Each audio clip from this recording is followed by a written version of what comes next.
Hello, my name is Joel McDonald. I am a co-principal with KJ Sport Consulting, and I am here today to speak about coach development. Clubs have been busy conquering the current frontier, player development. Some have just begun, others have done all they can and are now looking for the next frontier to explore. The next frontier is coaching development. It may not be the final frontier in organized youth sports, but it will be the next one because competent coaches keep kids involved in soccer longer. Youth who participate in sport report higher rates of learning and life skill gains than those who participate in regular schooling alone. Despite the developmental impact of sport being arguably greater than that of schooling on an hour-for-hour basis, look at the disparity between the training of teachers and the training of coaches. It's no longer a secret that soccer, and youth sport in general, loses up to 70% of its participants between the ages of 13 and 18. While some mention change in interests, or not enough time with other commitments as reasons for leaving, the overall number one answer for dropping out is it's no longer fun. Other reasons that scored in the top 5 include too much pressure, not enough playing time, and poor coaching. This is a quote from Sir Alex Ferguson, manager of Manchester United from 1986 to 2013. Do you agree or disagree? Do the players have to engage in behaviors receptive to the coach, or does the coach have to engage in behaviors receptive to the players? Which is it? I think Ferguson's quote reminds me of what coaching used to be, what it was like when I was growing up. But it does not reflect coaching youth today. preferred coaching behaviors influence both athletic performance and motivation. Yet novice and expert coaches alike are too often ingrained with the belief that performance and winning are the only determinants of athletic success. Positive experiences with a coach and enjoyment of the activity are far more important. This point of view is summed up by the results of a 2011 study on the behaviors of favorite coaches. Favorite coaches make the environment a fun place to be, and no one wants to quit something because they're having too much fun. From the research, the number one behavior by far is social support, which is characterized by concern for the welfare of individual athletes, a positive group atmosphere, and warm personal relations with members. Coaches don't have to sacrifice hard work, commitment, or improvement in tactics and technique to achieve a positive social environment. Having fun and improving are not mutually exclusive. It would appear that UCLA basketball coaching legend John Wooden had it right. It is evident from the research that caring is important and coaches must be taught that. We must leverage methods that indirectly impact player development for the positive. Developing better coaches is one of those indirect methods. But as you well know, there are roadblocks to volunteer coach development. Here's a perspective from a national sport organization coach educator from Australia. There are fewer people commencing coach education courses. The percentage of people who complete coach education courses once started is lower than ever. The number of accredited or licensed coaches who renew their qualifications annually and continue to coach is very low. And the number of coaches who upgrade and take extra training or climb is also very low. Here in Canada, soccer coaching certification offers less than it did 2 decades ago because it was asked to do so. Today, with courses already less than what they were, it is not uncommon for participants to arrive at a course and ask if there is any way they can finish earlier. This is either an indictment of the people volunteering to coach or an indictment of the courses they have to endure. Either way, things need to change. What does a coach education course do well? It delivers lots of information. Where does it fall short?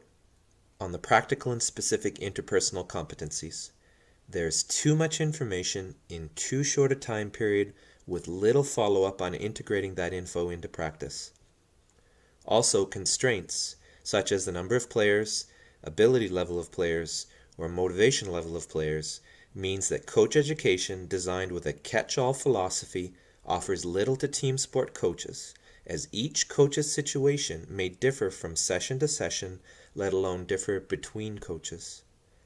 Learning to coach is as much about learning how to improvise as it is learning how to properly plan and prepare. In coach development, we can and must move from one-size-fits-all to one-size-fits-one. Because of the shortcomings of coach education courses, these formal learning situations are seen as unable to deliver all of the key learning principles necessary for effective coaching. Coach education research, like the summary shown here from the UK, has demonstrated that formal learning is best received by less experienced coaches, as more experienced coaches prefer to switch to informal methods. Informal pathways, such as mentors or communities of practice, are strongly requested by coaches surveyed to go along with formal pathways. Informal pathways are higher impact learning endeavors for coaches and also produce better development outcomes for players. While practical reasons often draw in volunteers to coach, those that stay on experience a shift towards more personal reasons. In other words, coaching is rewarding. We just need to get more coaches to stick around long enough to experience that joy. Novice or new coaches are not blank slates. Even the coach who has never played the game or coached is still going to have some preconceived ideas about the coaching process. Learning is a permanent change in behavior, and the education methods like courses and clinics do not affect that sort of permanent change. Instead, a better progression would be: we can learn by observing or working with others. We can learn more by working directly with players. We can learn even more when we're able to access the specific info that is needed exactly when it is needed. And we can learn the most when we reflect on what has been done. It's not enough that coaches can tell you the right things to do. They must be able to practically demonstrate those things. It used to be that watching a movie meant you either saw it at the theater or you waited for it to come to TV. Well, not anymore. It used to be that listening to a specific song meant you had to buy the entire album. Again, not anymore. Why should learning be any different? What coaches want now is learning that is specific and relevant to them as individuals and that helps them coach more effectively in their particular environment. So training, the process of developing coaches on field as they coach, is an active way to learn. It is a more effective way to benefit the development of coaches at all levels, including House League, where it can be difficult to get those coaches to come out for even a short preseason clinic. Training means the information is personalized. It is delivered on demand and in real time while the coach is actually coaching, or as close to that as possible. And it is specific to that coach's context and situation. Training also means that it is competency-based. Coaches must be judged on their proficiency at coaching, not on how much time they've spent sitting in a seat at a coaching course. Together with technologies that are now available, we have what is called blended learning, a model that is a combination of traditional in-person education and training events combined with a series of online events. But how do we determine what makes a competent coach?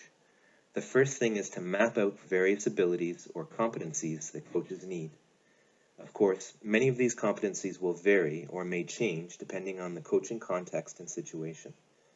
So once you have the competency map, how do you know for sure that a coach is proficient? How do you assess a coach's competency? A solution that I put forward is a new program and tool called MICROCOACH. MICROCOACH can be used for practical training of coaches, for education of coaches, or for a combination of the two. It can also be used as part of your club's professional development program for its coaches. MICROCOACH can be done in person, online, or a combination of the two.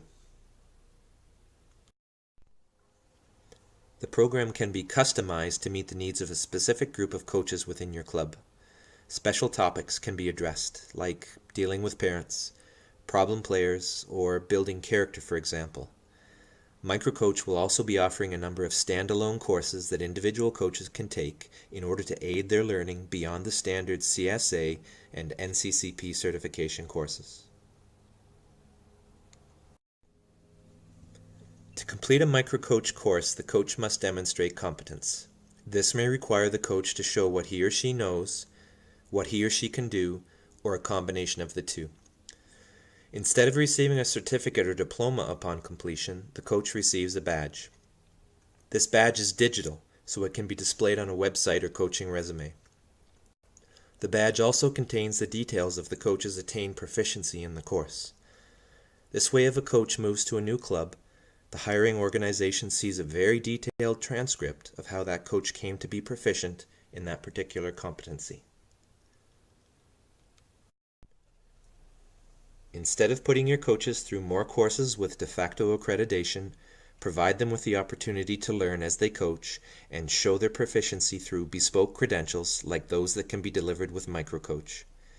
MicroCoach can help you design a club-specific coach development program for some or all of your coaches. MicroCoach will be available to clubs starting next February. For more information, please contact me, Joel McDonald, by email at joel@kjsportconsulting.com or by phone at 905-691-9082. Thank you for watching.